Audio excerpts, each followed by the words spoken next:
Joining us now is Missouri Senator Josh Hawley. Senator, the aspirations of the Ukrainian people, that really does say it all. This is why they lost the election in part.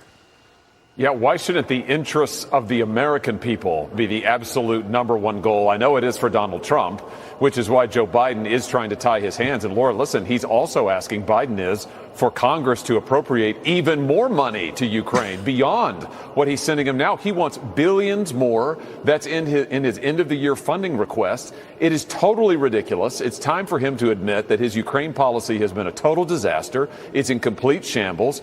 And I tell you, Donald Trump cannot get to office fast enough. We need him now to bring peace to the region and to make sure America's interests are put first.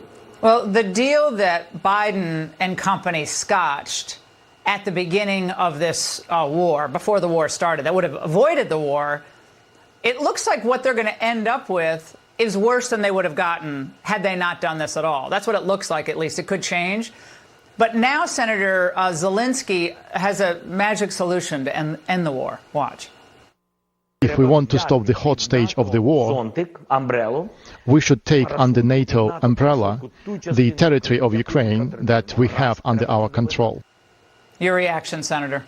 No, absolutely not. They should not put any part of Ukraine in NATO. And listen, this administration is already risking World War III by greenlighting the use of American weapons into Russian territory. What will happen if Moscow responds by sending a weapon, a missile, you name it, into the territory of a NATO country? We'll all be at war. The idea that now we would expand NATO to include Ukraine is extremely dangerous. It is a recipe for constant conflict, including American soldiers, boots on the ground in Europe from now until forever. It is a disastrous idea. It's exactly the wrong thing to do. And listen, here's another point about the need to settle this conflict. What the Biden administration has been telling senators behind closed doors for literally 2 years now, Laura, is that there will have to be a negotiated peace. The Secretary of State was saying that 2 years ago. So out in public, they're saying war forever. Behind closed doors, they're saying, well, we're going to have to negotiate. They just don't want to make the hard choices to do it. And you know what I love? You know what I love? As long as it takes. How many times did we hear that we will be sending billions to Ukraine, quote, for as long as it takes? You know what I said? For as long as Joe Biden is president. We have a new president. It's going to be a new set of rules. Senator, you've been great on this. Thank you very much. Thank you.